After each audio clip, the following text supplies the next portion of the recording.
মরার পর আমি 6 মাস দুনিয়াতে ছিলাম, আমি কোনোদিন একটা মিষ্টি হাসিও দেই নাই।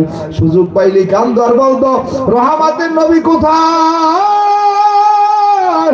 আমার বাবারে কোথায় গেলে পাওয়া যাবে। এ ভাই আমার বাবারা স্বামী সবরে চলে গেছে, স্ত্রী বলছে বিবি তুমি আমার হুকুম ছাড়া কোথাও যাবে না। উনি কান্দে আর চোখের পানি ফালায়, কি খবর ঘটনা তো বুঝলাম না। চোখ দিয়ে দর দর করিয়ে পানি পড়ে।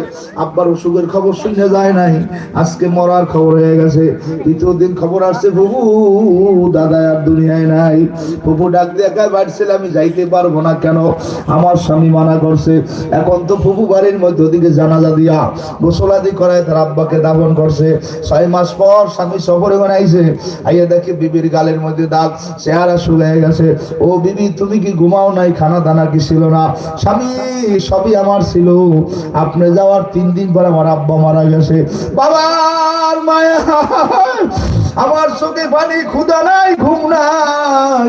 কো জানাজা পড়াইছে, কোথায় দাফন করছে? স্বামী আমি কিছু জানি না। কেন তুমি কি জানাজা দাফন কেমনে যাও? এবার গায়ে এত আটকাইছে, সব কবরের নাম বানাই দিয়েছে।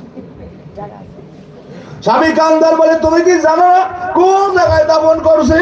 উনি দাফন করছে, আমি যাই নাই দেখতে। 1 দিন 2 দিন 3 দিন হয়ে গেছে, 6 মাস পর্যন্ত আব্বার খবর নিতে পারি নাই। এখন স্ত্রী ডাক দিয়ে বলে স্বামী চলো আমরা আমার আব্বার কবর জিয়ারত করি। তখন স্বামী বলে চলো। স্ত্রী আবার বলে না এখন যাওয়া লাগবে না, আমরা দুজন ঘুমাই, আগামীকালকে সকালে জিয়ারতে যাব। স্বামীও ঘুমায়, স্ত্রী ঘুমায়। ঘুমের মধ্যে স্বামী স্বপ্নে দেখে তার শ্বশুরে জান্নাতের মধ্যে ফল খাইতেছে। মেয়ে ঘুমাই ঘুমাই স্বপ্ন দেখে তার আব্বা জান্নাতের মধ্যে ফল ভাগ করিয়ে দেয়। জামাই বলে শ্বশুরে আব্বা কি আমল করলেন, এত জান্নাতের মধ্যে নিয়ামত পাইলেন, আপনি ফল খাইতেছেন জান্নাতে। জামাই বলে শ্বশুর কি ঘটনা, কি নিয়ামত পাইলেন? শ্বশুরে বলে বাবা আমি তেমন কোন আমল করি নাই, তবে তোমার ঘরে আমার একটা মেয়ে আছে দিনদার, যে আব্বা মরার পর বাবাকে দেখতে আসে নাই। ওই দিনদার মেয়েটার কারণে আমার আল্লাহ আমার বিনা হিসাবে মাফ করিয়া দিছে।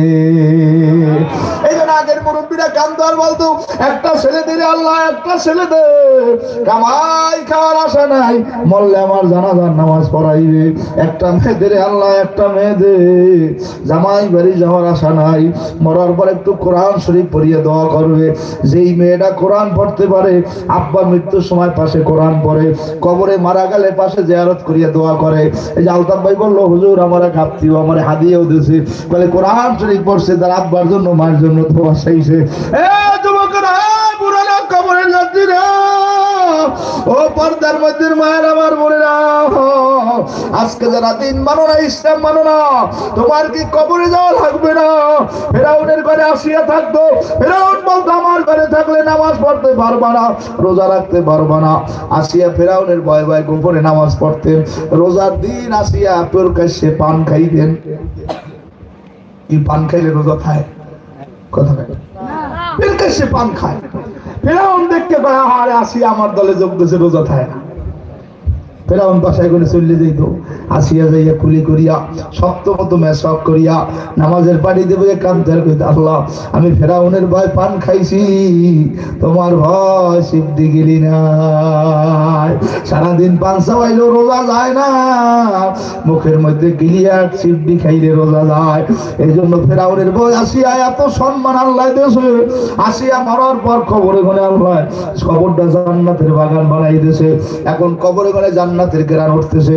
আল্লাহ রাব্বি মেরাজে যাওয়ার সময় চতুর্থ আসমানে ভেই কয় ভাই জিবরাইল আমরা কি জান্নাতের কাছে আসছি? কয় না হুজুর আমরা জান্নাতের কাছে আসি নাই, জান্নাত এখন অনেক দূরে। আমরা তো জান্নাতের ঘেরান পাইতেছি। কয় হুজুর এখান থেকে সোজা নিচে ফেরাউনের বউ আসিয়ার কবর, ওই আসিয়াকে দাফন করার পর আল্লাহ তার কবরটাকে জান্নাতের বাগান বানাই দিছে। জোরে বল সুবহানাল্লাহ।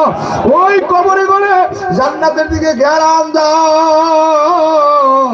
ওই ঘেরান বাঁচতে বাঁচতে শুধু চতুর্থ আসমানে না আল্লাহর আরশ পর্যন্ত পৌঁছিয়া যাবে। এ যুবক ভাইরা, এই জন্য পারদর্শী দুনিয়া থাকার জায়গা না, যতদিন থাকবো আল্লাহর হুকুম সারা যাবে না। কারা কারা রাজি আবার জোরে আল্লাহ হয়ে রাখবে। এ জবান খুললে জোরে ডাক দাও আল্লাহ, আরো জোরে বলো আল্লাহ।